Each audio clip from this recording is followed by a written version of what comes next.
Baik, sekarang saya ingin mendemokan aplikasi hasil dari course inventory menggunakan Flutter, kemudian MySQL untuk database-nya dan PHP sebagai API-nya atau web server-nya.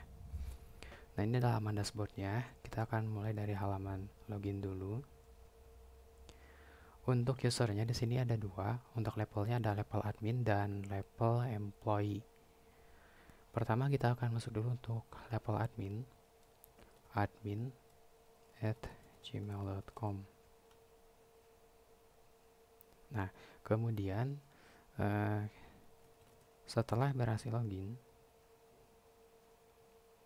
akan langsung redirect ke halaman dashboard. Begitupun juga dengan data adminnya yang kita ambil dari proses login, disimpan di sessionnya, di server preference. Jadi ketika kita buka kembali aplikasinya akan langsung redirect ke halaman dashboard. Nah, kemudian di atasnya di sini dashboard ada nama, email, kemudian ada level. Terus untuk menunya di sini kalau dari menu admin itu ada 5. Tapi kalau dari sisi levelnya employee, yang menu employee ini tidak ada. Oke. Kemudian di produk. Nah, untuk produk di sini ada daftar produk di inventory kita, di gudang kita. Misalkan kita mau tambahin data baru. Misalkan kodenya adalah bla bla bla, kemudian name-nya adalah font contoh, kemudian harganya ada stoknya, ini stok awal, selanjutnya ada unit satuannya. Oke. Untuk satuannya ini contohnya kalau ada produk seperti makanan itu bisa renceng, bisa lembar, bisa dus, bisa lain-lain. Bisa item, bisa unit, tergantung satuan untuk produknya apa. Kita add produk, yes, dan berhasil, sukses add new product. Kembali ke halaman produk, kemudian langsung diupdate data barunya yaitu headphone. Sini ada 120 item. Di sini kalau kita ingin update langsung ke halaman update-nya, tinggal kita update. Contoh di sini ada kesalahan, kita hapus yang H-nya jadi seperti ini. Kita update produk, yes. Ketika kembali, tulisan nama headphone yang H di tengahnya itu langsung dihapus. Jadi udah langsung di refresh. Kalau kita ingin menghapus, bisa. Contoh kita akan update tambahin data baru, name, harga, stok, itemnya bla bla bla. Yes, add produk, konfirmasi yes. Kita ingin menghapus data itemnya di sini, produknya. Tinggal kita hapus, yes. Jadi ada root produknya. Kemudian kita back, kita masuk ke history. History ini adalah daftar barang masuk atau barang keluar yang terjadi. Untuk namain historinya kita harus melalui tentuin dulu apakah ada barang masuk ke inventory kita atau ada barang yang keluar dari inventory kita. Misalkan ada barang yang masuk, kita masuk ke halaman in. Di sini langsung muncul ada analisisnya. Kita coba ke add dulu di sini. Di halamannya kita harus pick produk dulu. Kita harus milih produk yang mana. Misalkan kita mau pilih ada monitor. Terus ada monitor itu datangnya 30 kuantitinya. Kemudian kita mau pilih lagi produk karena selain monitor ada juga headphone. Nah, headphone ini ada datang baru barang masuk sebanyak 10. Dan akan muncul di sini ada 2 item dan juga perhitungan total dari keseluruhannya. Ini dikalikan dengan kuantitinya, price dengan kuantitinya, kemudian totalnya dihitung. Kemudian kita centang untuk mengkonfirmasi add success add in. Ini langsung masuk ke historinya. Cuman tipenya ini dia adalah tipenya itu adalah in karena kita sedang masuk di in. Kemudian kita masuk ke yang outnya.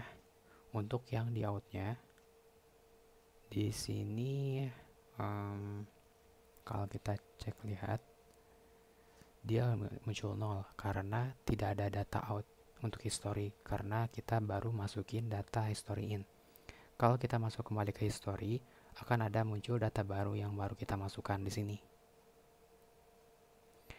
Nah, di menu history-nya ada pencarian. Pencariannya ini berdasarkan tanggal. Kita bisa search berdasarkan tanggal. Misalkan tanggal sekarang atau tanggal kemarin. Kalau kita search tanggal kemarin, oke. Kemudian kita search, maka di sini tidak ada data. Sekarang kalau kita coba pilih yang tanggal sekarang. Untuk pemilihannya ini bisa kita pilih melalui date picker, tapi kalau misalnya ada kesalahan, salah pilih, kita bisa juga tanpa ngeklik langsung edit saja di sini. Tanggal 19 kita search. Untuk tanggal 19 setelah hari ini berarti ada. Seperti itu. Kemudian di sini kalau kita ingin menghapus data histori keseluruhan, kita bisa pilih data. Misalkan pilih datanya yang tanggal sekarang, maka seluruh tanggal sekarang akan dihapus. Nah, untuk ininya jumlah datanya itu kita hitung berdasarkan data yang kita pilih. Kalau datanya kita pilih sekarang, maka data yang kemarin dan seterusnya akan dihapus. Kalau kita pilih data yang kemarin, tanggal kemarin, maka tanggal yang besoknya lagi akan dihapus untuk yang seterusnya. Jadi ini sebagai posisinya saja. Terus kalau kita klik akan menampilkan halaman detailnya seperti ini. Kemudian back untuk yang in kita masuk ke analisis di sini. Di sini kita belum edit untuk font size-nya. Nanti bisa teman-teman atur font size-nya bisa lebih kecil biar tidak overflow. Selanjutnya di sini itu ada analisis dua bentuk, ada pie chart dan ada bar chart. Untuk pie chart dihitung persentase dibandingkan antara hari ini dengan hari kemarin. Kemudian untuk yang bar chart kita hitung berdasarkan 1 minggu ke belakang. Hari ini adalah hari Kamis, berarti kita hitung sampai 1 minggu ke belakang, itu hari Jumat. Dan di bawahnya ada histori singkat untuk hari 7 hari ke belakang. Ditampilkan di sini. Kalau kita ingin melihat semua history dan difilter berdasarkan ini, bisa klik lihat semua. Untuk menu search-nya sama saja yang seperti sebelumnya. Untuk yang out pun ini sama persis dengan yang ada di in. Cuman bedanya ini adalah tipe untuk yang barang keluar atau out. Teman-teman bisa lihat sini misalkan barang keluarnya out 0. Kita coba tambahin satu lagi untuk yang out, pick product. Kemudian kita pilih di sini jumlah itemnya 2. Yes. Kemudian pick product lagi, kita pilih yang headphone. Jumlah itemnya 3. Yes. Kemudian kita add. Nah, untuk yang out nanti dia akan memperbarui otomatis jumlah stok yang ada di produk dikurangi. Tapi kalau yang sebelumnya adalah ada barang masuk, maka stoknya akan ditambah seperti itu. Nah, ini untuk yang perhitungan outnya ada satu data. Terus ini posisi kita sebagai admin, kita bisa lihat menu employee. Untuk menu employee ini kita bisa atur kelola data employee kita. Misalkan ada pegawai baru, kita bisa tambahin data baru. Contoh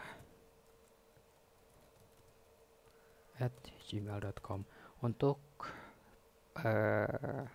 passwordnya oleh si admin ini kita standarkan password awal itu nilainya adalah 123456. Jadi kalau misalkan nanti si user pengen ganti password itu bisa diganti ketika pertama kali login. Ketika add, yes, seperti ini. Success add employee, back, kemudian daftarnya di refresh. Di sini tidak ada update karena ada menu yang terbatas. Kita tidak difokuskan ke bagian user, tapi kita difokuskan ke bagian inventory, stok, dan data list historinya. Kemudian kalau misalkan ada kesalahan kita tinggal hapus, kemudian di-create ulang. Nah, ini kan kita udah bikin employee. Sekarang kita akan coba logout di sini dan loginkan dengan akun employee baru. gmail.com. Kita coba pakai akun employee yang lama. Passwordnya login. Nah, berhasil masuk. Untuk employee menunya terbatas. Terbatas itu di bagian menu employee-nya. Jadi si pegawai nggak bisa kelola data employee, hanya admin yang bisa. Kemudian pada di history-nya, history di sini untuk employee dia nggak punya akses untuk menghapus history. Menghapus history hanya punya akses, dimiliki aksesnya oleh admin. Nah, kita akan logoutkan lagi. Kita coba employee yang baru. Untuk employee yang baru di mana passwordnya di set sebagai 123456. Karena passwordnya masih password awal 13456, ketika login dan sukses, maka kita akan disuruh untuk mengganti password. Kalau kita enggak mengganti password, maka tidak akan diredirect ke dashboard. Jadi memang diwajibkan untuk mengganti password terlebih dahulu. Misalkan kita ganti passwordnya menjadi asalnya dari 1 sampai 6, kita balikan jadi 654321. Change. Nah, change password sudah sukses, maka akan diredirect kembali ke halaman dashboard. Sekarang kita coba loginkan ulang dengan akun yang ini tapi dengan password yang baru.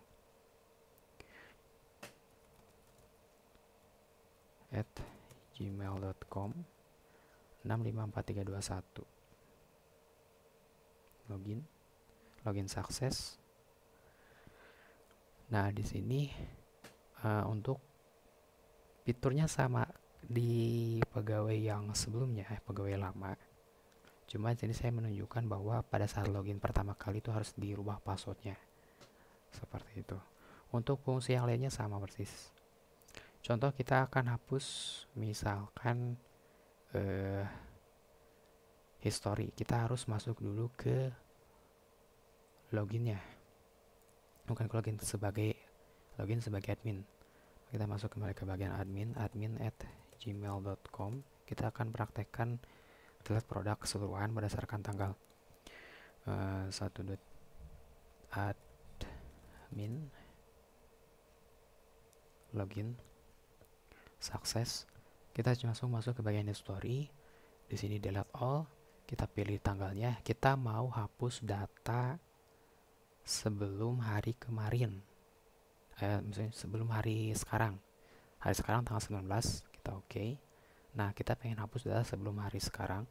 Delete. Yes.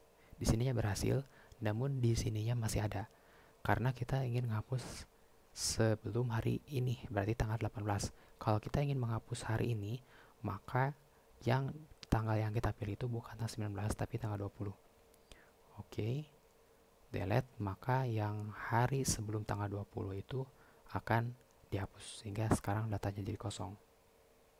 Nah, mungkin seperti itu demo untuk course inventory. Terima kasih.